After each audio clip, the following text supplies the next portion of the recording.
Welcome to Executive Leaders Radio, your spot in the corner office, the radio show where executives share their secrets to success. Executive Leaders Radio. You're listening to Executive Leaders Radio. This is your host, Herb Cohen, with my co-host, Shannon Lane, Newmark Knight Frank, Drew Hanlon, Ethan Milrod, Go2, and Daily Tipton Evolution Energy Partners. We have a great lineup of guests for you on our show today. Ethan, will you please give us the rundown? Sure, Herb. Today we have Guy Triano, Regional CEO, American Red Cross of Southeastern PA, Patrick Murray, CEO of STP Investment Services, Ben Johnson, CEO, Freya Systems, and Joe Thomson, President, Pacer Financial. Let's get to know our first guest, Guy Triano, Regional CEO, American Red Cross of Southeastern Pennsylvania. Guy, what is the American Red Cross of Southeastern Pennsylvania? What are you guys doing? Yeah, we're a nonprofit organization, humanitarian organization that provides emergency assistance and relief for individuals. We save lives when disaster strikes and before it, and we do that by mobilizing the volunteers. 90% of our workforce is volunteer-driven, and we represent 40% of the nation's blood supply. Where are you from originally, and how many brothers and sisters, and where are you in the pecking order? I am from Pelham, New York, right outside of New York City, and I'm the middle of 3 children. Uh-huh. What kind of stuff were you doing as a kid, 8 to 14 years old? Besides being a good student, I was a baseball player, and I also had my first job at 11 years old. Uh-huh. Drew, give me a hand with him, please. Yeah, sure. Guy, tell us about your first job. What were you doing? First job started at my 11th birthday, and I was a paper boy at a local route around my house. And why did you start working at such a young age? You know, I enjoyed seeing my friends that were paper boys, but I also enjoyed the money, cash, and the ability to always have some freedom with it. And what did you learn as a paper boy that you can bring to work with you every day? Responsibility and sacrifice. Certainly it was 7 days a week, and sometimes I had to sacrifice some sleepovers and some time with my friends, but it was a commitment. People relied on me. People relied on the service that I delivered. And you told us you also enjoyed playing baseball? I did. I enjoyed baseball. I still enjoy watching it and coaching it now. And last question, what would your teammates tell us about you? They would say that I was a very smart player and I was a lot of hustle, but not the most talented. Mm-hmm. What's that not the most talented have to do with you building this organization known as, American Red Cross of Southeastern Pennsylvania? So, I started 17 years ago and did not know anything about the American Red Cross. And I learned hard work and understanding it to kind of move my way up the ranks. Mm-hmm. Ethan? Guy, I want to go back to this idea of self-reliance and other people relying upon you. How did that show up for you at such a young age, and what did that teach you? It taught me independence. It taught me being reliable, and a lot of my jobs that I had, not just the paperboy route, but working in the hospitality industry, I realized serving people was something that I enjoyed doing. Now, what were some of the other skills that you learned in the jobs that you did as a young boy? I learned to be organized. I learned to balance a spreadsheet at a very young age because I had to collect dues, from that paper route. And then I also started managing at the age of 13. So I had to schedule individuals and make sure that all the shifts were covered and dealt with call-outs at a young age. It sounds like you really had to communicate with others, and you started to pick up this idea of networking, sounds like. Is that right? Yeah, and I think it naturally started at a young age, and I had the personality to communicate, but I realized the importance of communicating with other individuals and networking. One job led to my next job, which led to my next job, and I never really had to look for a job because through my jobs, the networks helped me get my next job. Mm-hmm. Daly? So let's talk about mom and dad. Tell us about them. So born and raised in New York, they were from there their entire life. My dad was a retired postmaster for the United States Postal Service, and my mother stayed at home and took care of us. So who are you more like? I have a little bit of both of them. I think I have my work ethic and drive from my father, and I have my caring and willingness to help others from my mother. It's interesting. So, though you talked earlier about organization skills, where do you think those were grounded? I would say I became organized and understood scheduling and communications through my father. I watched the way that he interacted with his employees for the United States Postal Service, and I also watched the way that he handled the different branches of what he did. And what did you learn from mom? From my mother, I learned not only to clean my room, but I also learned about responsibility and, the communication aspect of talking with, adults and others and neighbors and just being out there. And what do you bring from them every day when you go to work? I'm sorry, one more time. What do you bring to work every day when you go? What's a trait? I think it's drive, it's being out there, and it's communicating with people. I'm a big communicator. I'll walk around the office or I'll hop on Zoom meetings constantly, and that's what I bring to the table. Mm-hmm. Shannon? Hi, in the green room, you mentioned you have two sons. I'm curious what you've learned from them that has affected the way you're building your team today. Yeah, I have a 15-year-old and a 13-year-old, and what I've learned from them, just like my employees, is they're not the same individual. So you cannot manage or coach one child or one employee like you would do the other. Everything, drives people in different ways, and that's what I've learned. Mm-hmm. So this caring for people, how did this show up? How young were you when this thing showed up? Because you're the Red Cross. Yeah, the caring for people, I think just always being able, from the paper route or from, caddying for individuals, on the golf course to in my time working at Walt Disney World, I was always caring for people, helping them, providing a service for them. And this nonprofit, Red Cross experience, there's no better way to give back than to help people. I mean, that's what this organization does. So in spite of the fact you were talking about, you like the money and the cash and the freedom, that's not your primary driver, though, is it? Not always. No, it's about, helping people, especially sometimes in their darkest moments. And it's not just about you doing the hands-on clinical help. It's about you're leading the crew to do that.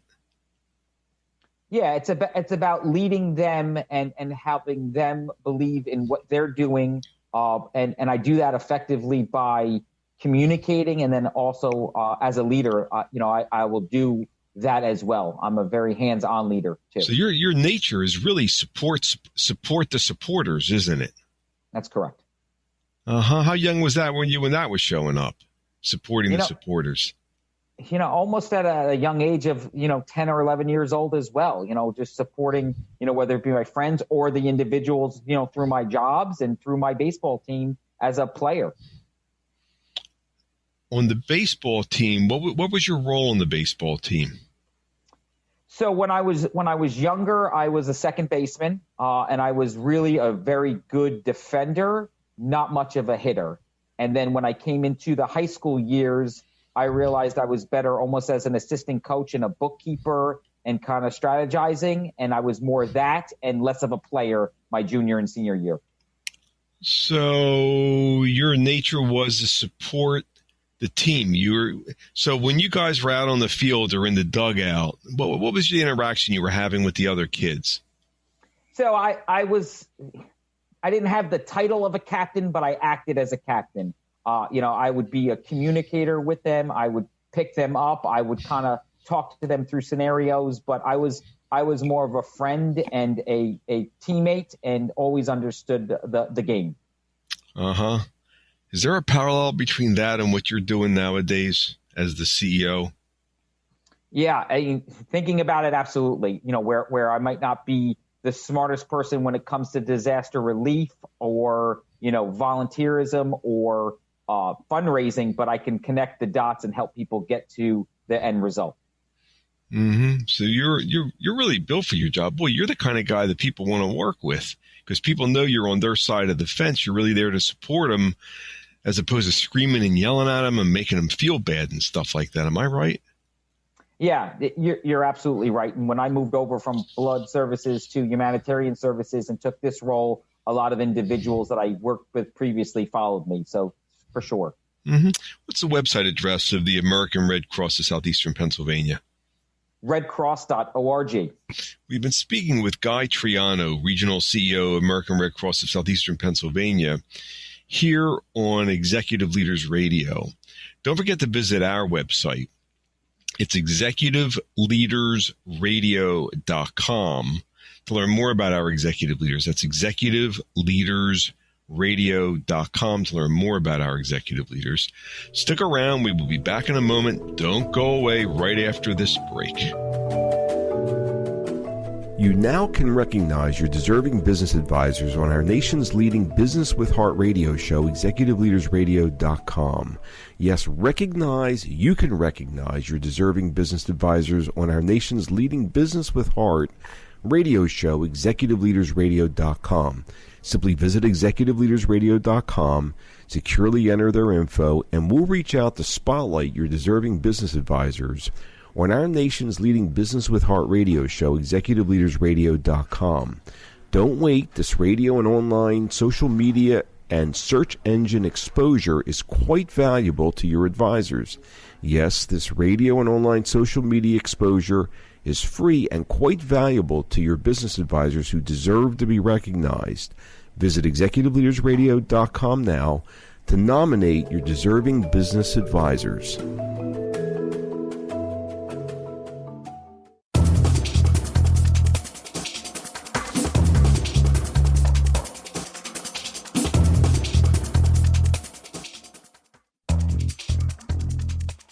We're back. You're listening to Executive Leaders Radio. This is your host, Herb Cohen. We'd like to introduce Patrick Murray, CEO of STP Investment Services. Patrick, what is STP Investment Services? What are you guys doing? STP provides investment operations and technology services to money managers so they can focus on their core competency of managing money. Excellent. How large or how small is this company, and how'd you get a job with it? Yeah, we're 220 people worldwide and based in Westchester, Pennsylvania and Bangalore, India. I founded the company back in 2008. You started this business. This 220-person business. Wow. Where were you from originally? From Wallingford, Pennsylvania. And how many brothers and sisters were you in the pecking order? The middle of 3. Uh-huh. And tell us, 8 to 14, what kind of stuff were you up to? I had my first job as an 8-year-old as a paper boy. Was also a soccer official. Played all kinds of sports, from soccer, basketball, baseball, basically anything with a ball. Mm-hmm.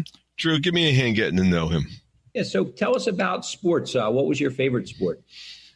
Well, my favorite sport was basketball. I'm, between 6'4" and 6'5", depending if I've had a haircut, and naturally being closer to the hoop, I led myself to fall in love with basketball. And what was your role on the team?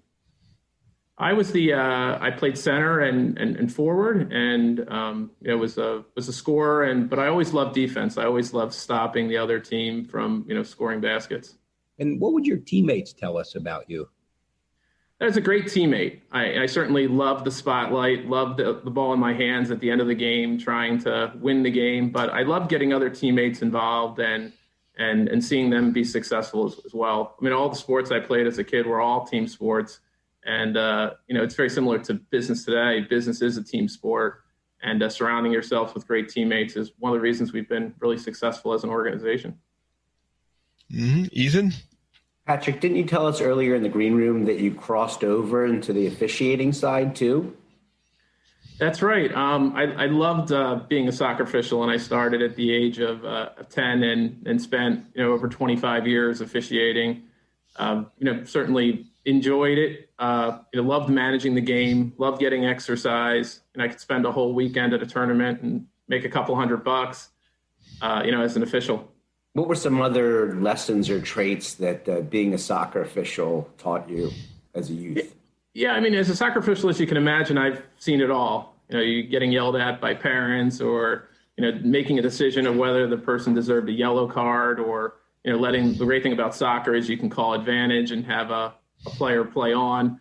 So it was really about managing the game, and each game was a little bit different, and you had to have a different style of officiating. Yeah, why were rules important? Sorry? Why were rules important And why are rules important to you, and why are they important to you today?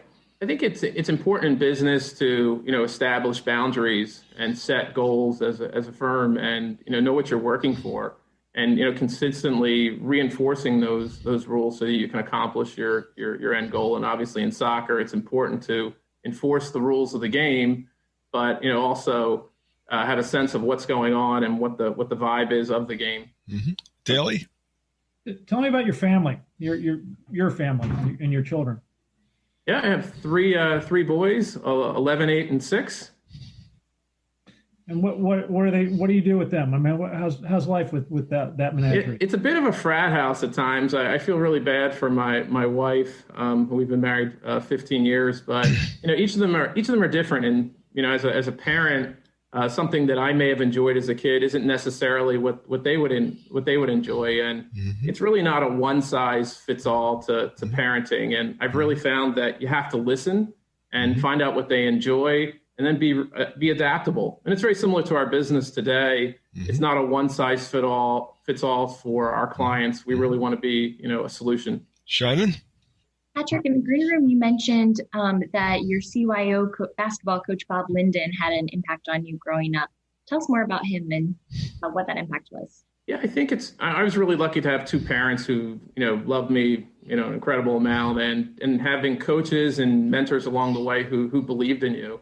And I think it's really important to find people who, encourage you when you fall down, when you fail, when you make mistakes, to get back up and don't make the same mistake again, but try something different. And I think being adaptable is so key in business. If you have a plan and you stick with it and you never change, you're not going to be successful. Patrick, you started this business. How young were you when you were starting things? I started my first job at the age of 8 as a paper boy, because I wanted to win a new bike, which I was able to accomplish at the age of 9. I started a math tutoring business in college. So going all the way back to my early days. So you started these things, and is it because you've got a lot of ideas, or because people brought you these ideas, or because you love making money and nobody else counts? What's going on with you?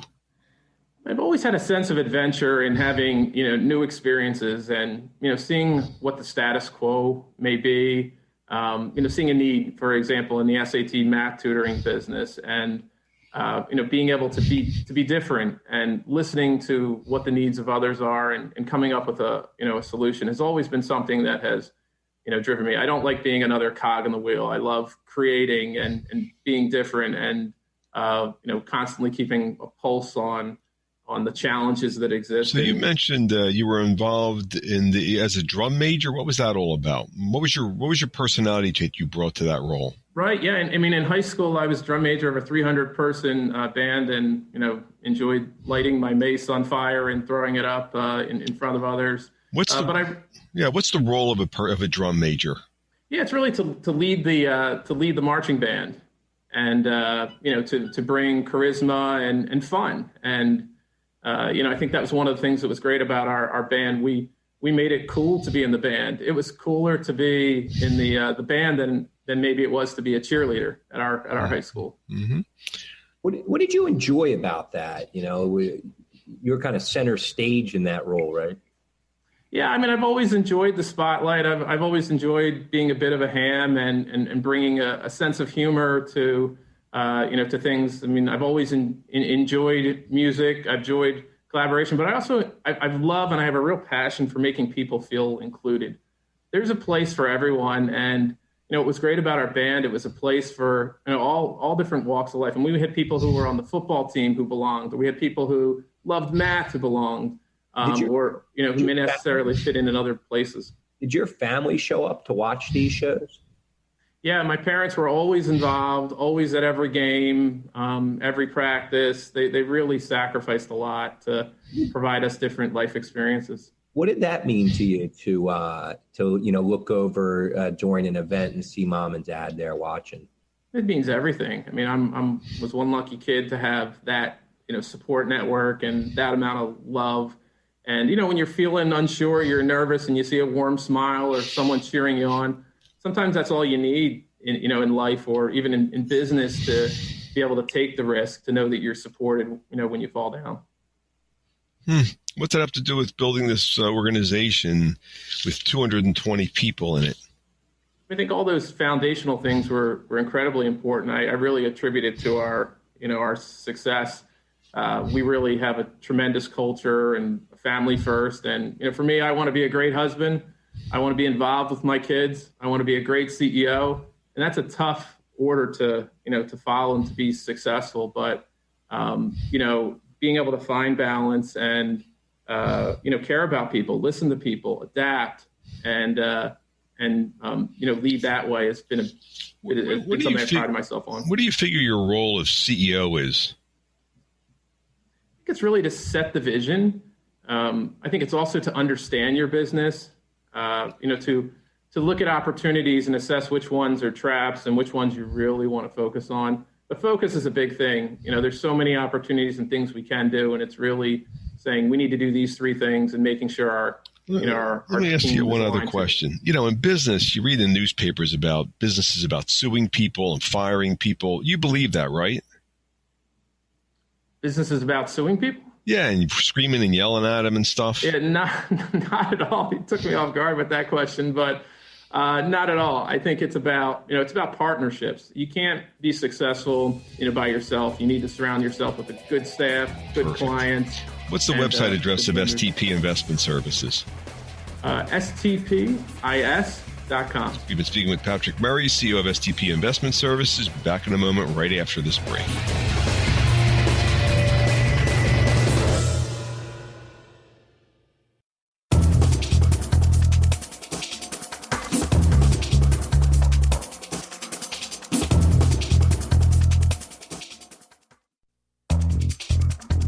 Back. You're listening to Executive Leaders Radio. This is your host, Herb Cohen. We'd like to introduce Ben Johnson, CEO of Freya Systems. Ben, what is Freya Systems? What are you guys up to? Freya Systems is a small software and data analytics consultancy. We help aviation and transportation predict the future with predictive analytics. How large or how small is this team? We're only there's only 20 of us, but we're growing and adding new members every day. Well, it sounds to me like it's a pretty complex business. Where are you from originally? Originally, I'm from the southwest of England. How many brothers and sisters, and where are you in the pecking order? I'm the youngest of three, two elder sisters. 8 to 14, what were you up to? I was doing, mostly I was a bookworm. I've always kind of enjoyed reading and looking at and being inspired by books. And quite often I would be making things. So like I would make my own toys to kind of inspire me and explore my creativity. What kind of toys were you making? What are you talking about? Well, I would make things with kind of Meccano, like aircraft, spaceships, that sort of thing, which kind of led me to the path of engineering, really. So you've got a real creative streak going on. Ethan, give me a hand with him, please. And it sounds like there was a common theme amongst what you created, aircraft and things like that. Tell us a little bit more about your love of flying and aviation. So, yeah, later on, I really started to enjoy watching the birds kind of fly through the sky and wondered at the fact that we could create aircraft that would do the same sort of thing. And so I joined the cadet forces when I was 14 and started to learn how to fly, and that just solidified my passion for flying. What was it about aviation? What was it that inspired you and created that passion? I think it's the freedom of being able to fly and do something that we're not naturally able to do. It's an immense feeling when you get to fly. It's just so inspirational. And today in your business, you're involved in aviation, obviously. Did you always know as a young kid that you were always going to be involved in aviation? That was going to be part of your life? Yeah, I did. I was very focused. I originally I was going to join the RAF, so I was very dead set on being involved in aviation. That threw me a bit of a curveball at one point, but it solidified my passion for helping aviation happen. Mm-hmm. Drew, Daly? Yeah, let's talk about school. What kind of student were you? So I was a pretty adept student. I think I got a little bit bored at times, so I didn't apply myself as much as I perhaps should have. But I learned my lesson from that and doubled down on it later on. Tell us about that lesson. What's that lesson about?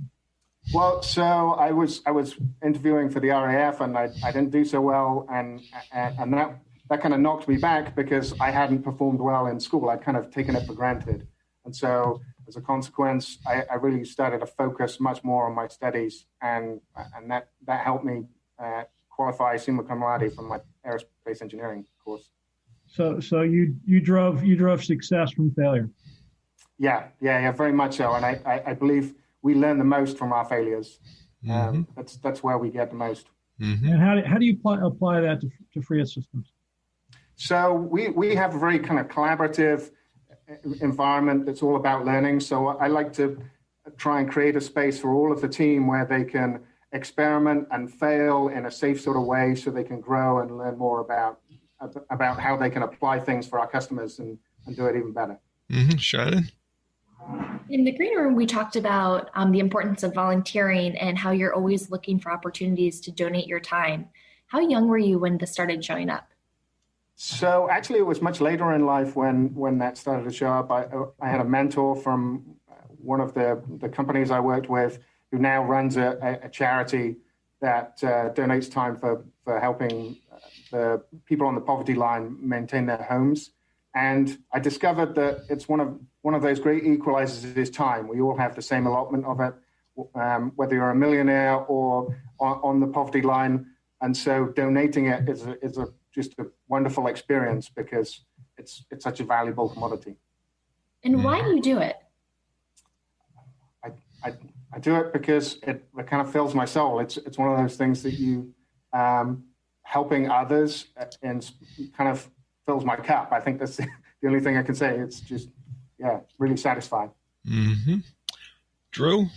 And I just want to go back. You mentioned as a youngster, sometimes you were bullied. Can you tell us about that and how that impacted you? Yeah, I was bullied a bit when I was at school. I think I was a bit different from others, and that's where it came from. So it made me very introspective. I looked into myself to figure out how to fit in better, and And what was the positive takeaway from that experience? Like, it seems like you're a constant learner now. Was that the beginning of that experience? Oh, for sure. Yeah, that really helped me learn a lot about myself in particular. And I've been able to apply that much later in life, that learning more. And I learn about myself every single day. And it's made me into a lifelong learner. I love to learn. I love to discover new things because that helps me join the dots between the different aspects of the world and the problems we solve for our customers. And how does being inquisitive and intuitive like that, how does that help your business? I think it's fundamental to our business. We need to understand the business problem because we're in IT. All too often, technology is applied without a business context. Well, it allows us to be inquisitive about what the business need is and match that with the actual solution for the customer. So it's fundamental. I mean, being inquisitive and curious is key to understanding data and helping tell its story. One of the first things you mentioned was reading, like having a passion for reading and reading, science fiction books. What did you enjoy about that? I love the concepts that science fiction brings to us. It gives us a kind of glint into the future, and it's inspiring for the things that we could make happen. And quite many of those things have become reality. Email, for example, was first portrayed in science fiction and became reality. And so many other things. It's like looking into the future. It's like a crystal ball. Ben, I get the sense you've done a lot of, and you mentioned that you've done a lot of introspection, a lot of internal investigation, your own forms of therapy, it sounds like. I'm trying to figure out if that has had any beneficial effect when you're building this business. Oh, well, yes, very much so, Herb. I think understanding myself helps me be empathetic with others and understand them and understand that we're all different, but we're all that different. Those differences make us more successful. So I like to have as diverse a thinking team as possible because we feed off of each other in doing that, and so that helps us solve problems in ways that others can't. It sounds to me like even though you're in the IT industry, the real business you're in is the business of people. Am I correct about that? Oh, yeah, for sure. Like I believe every business is a sum of the team, and that the team are what make it happen. They're the people who solve the problems at the end of the day. So my job is to set a vision for us as a business, but also to make sure we have the right people in the company and that they have everything they need to collaborate, to solve problems, to learn more. Mm-hmm. Well, what's the glue that holds everything together? Is it the fact that everybody gets a paycheck at the end of the week? Oh, no, I don't think so. I think it's some of the problems we solve.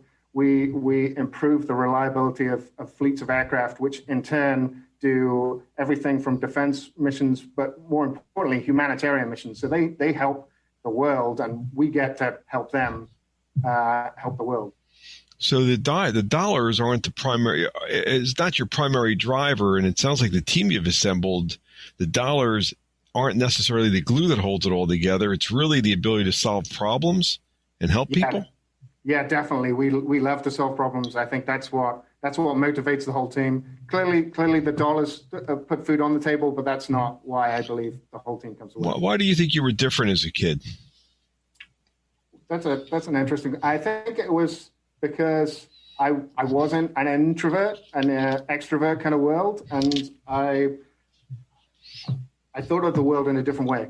Yeah, you were thinking deeper. It sounds to me like your nature is always to think deeper. You know, you're making your own toys. You know, you've got a deep creativity in terms of creating things. You know, the fact that you were interested in aviation as a kid, and you're doing so much introspection.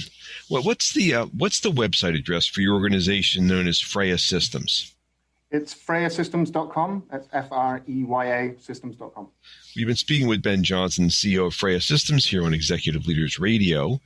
Don't forget to visit our website. It's executiveleadersradio.com to learn more about our executive leaders. That's executiveleadersradio.com to learn more about our executive leaders. Please stick around. Don't go away. We'll be back in a moment right after this quick break. Recognize your deserving business advisors on our nation's leading Business with Heart radio show, Executive Leaders Radio. Yes, you can recognize your deserving business advisors on our nation's leading Business with Heart radio show, executiveleadersradio.com. Simply visit executiveleadersradio.com, securely enter their info, and we'll reach out to spotlight your deserving business advisors on our nation's leading Business with Heart radio show, executiveleadersradio.com. Don't wait. This radio and online social media and search engine exposure is quite valuable. Yes, this radio and online social media and search engine exposure is quite valuable to your business advisors who deserve to be recognized. Visit executiveleadersradio.com now to nominate your deserving business advisors for free exposure.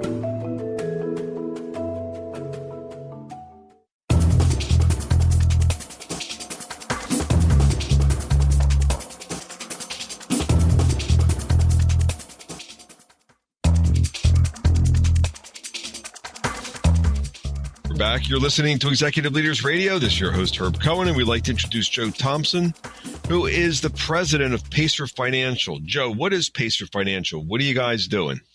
Pacer Financial is a distribution company. We issue ETFs, which are much like a mutual fund, and most of the public wouldn't know who we are, but we actually work with most of the advisors and broker dealers, and so the products that they would offer the general public are the kind of products, and our people would try to show how our products fit into what they do. Mm-hmm. Where are you from originally? A little town called Cynthiana, Kentucky, right outside of Lexington. And how many brothers and sisters were you in the pecking order? I was second, and I had an older sister. Uh-huh. So what was going on with you 8 to 14 years old? We owned a farm, and I had my own business in that I would buy baby calves and grow them to 250, 300 pounds and then sell them through the stockyards. And so you obviously made money on growing a product, and learned a little bit about a whole lot of things as far as the business is concerned. Joe, didn't you also like to show cattle? I did. Go ahead. No, I was just going to say, tell us about that. What was that like? Well, what you do is you learn how to present. You learn that you're supposed to be, have a finished product, and then you learn how to compete. And you were young when you were doing this. You were saying you were like 14 or 15, and you were competing with folks twice your age. Is that right? I was 8 and going to 15, and when I got to be 15, we won the showmanship for 4-H, and we won in the Open, which would be all the other people who were in the showmanship. So you're right. Some of them could have been very old, but they had been in the business a long time. What made you the greatest showman at these events? I wouldn't say I was the greatest showman ever, but I certainly paid attention, and I had a pretty good relationship with my animals.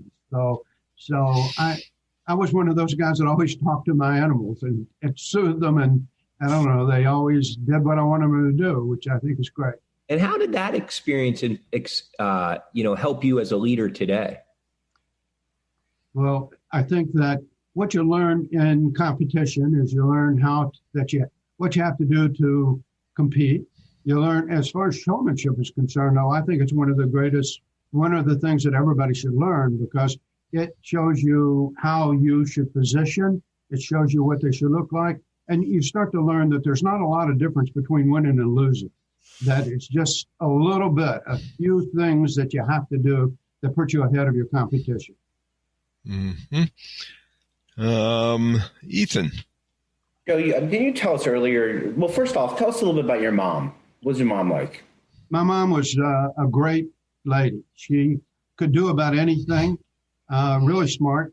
And throughout my entire life, she used to say, Joe, you can be anything you want to be. Just apply yourself. Joe, you can do anything you want to do. Just apply yourself. And I think it's good advice for everybody. I mean, what did that mean for you? Yeah, for all the parents that are out there, don't be negative. Always be positive, and point your kids in the right direction with encouragement. Yeah.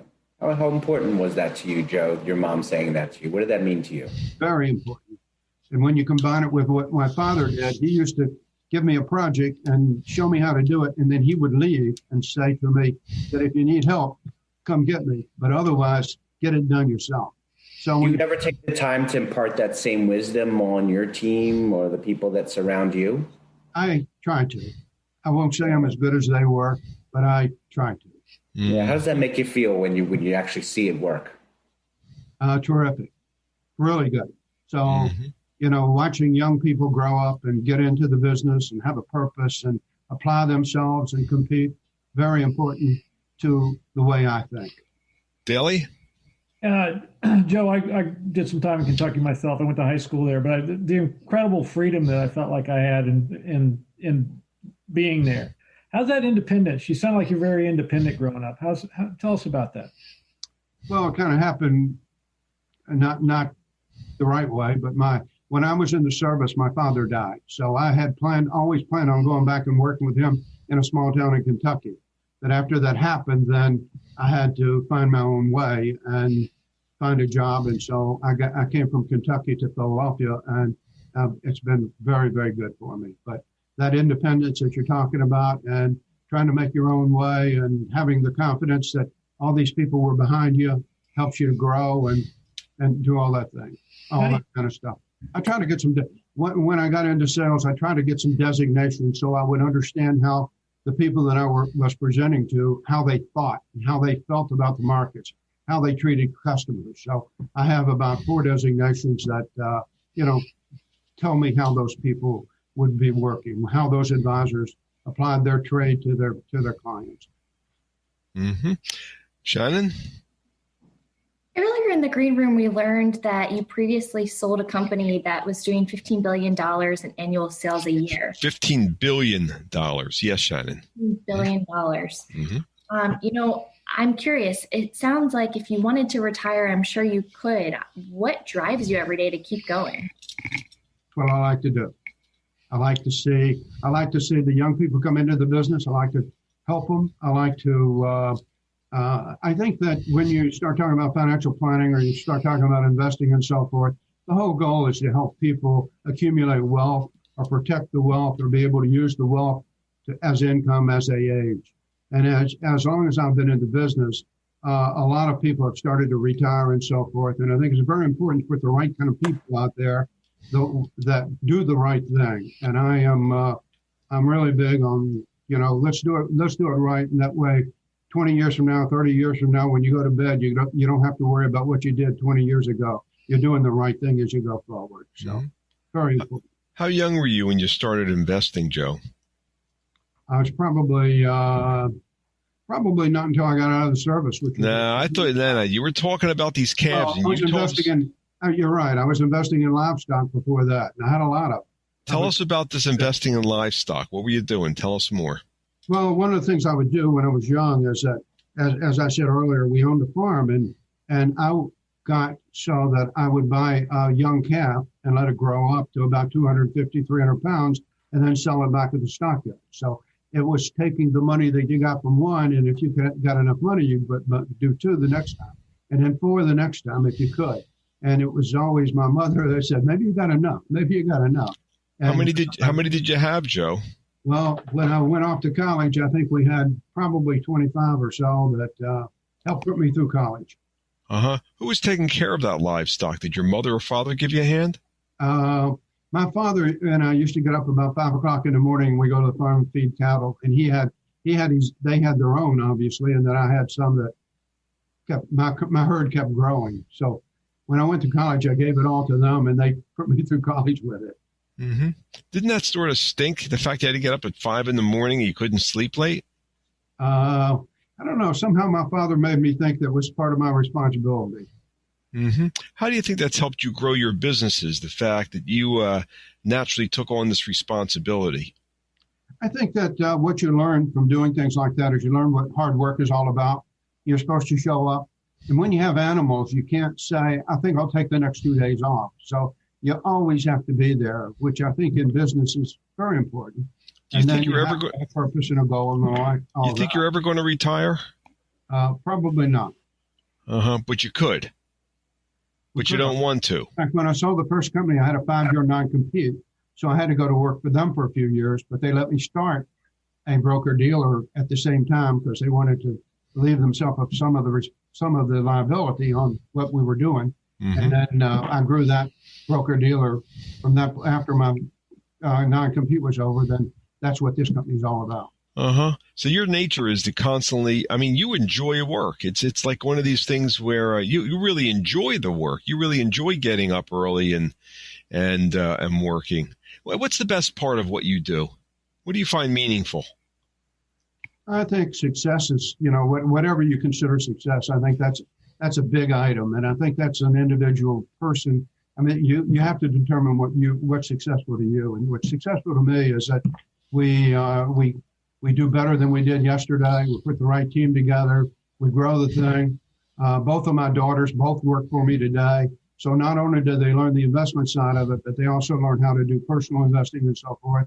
I think it's really important for a family that family that doesn't teach their kids how to handle the money that they make is probably needs some help. What's the website address for Pacer Financial? www.pacerfinancial.com. We've been speaking with Joe Thomson, president of Pacer Financial, here on Executive Leaders Radio. And Ethan, can you give us a rundown of who else we've had the opportunity of speaking with today? Sure, Herb. We've had a great show today, including Guy Triano, regional CEO of American Red Cross of Southeastern PA, Patrick Murray, CEO of STP Investment Services, Ben Johnson, CEO of Freya Systems, and Joe Thomson, president of Pacer Financial. I would like to thank my co-hosts, including Shannon Lane, Newmark Knight Frank, Drew Hanlon, Ethan Milrod, GoTo, and Daily Tipton Evolution Energy Partners for giving me a hand structuring the questions, hopefully providing our listening audience an educational and entertaining show. I'd like to thank our listening audience for listening. Otherwise, we wouldn't have a radio show. Don't forget to visit our website. It's executiveleadersradio.com. To learn more about our executive leaders, that's executiveleadersradio.com. To learn more about our executive leaders, thank you for joining us today. Have a nice day. Bye-bye.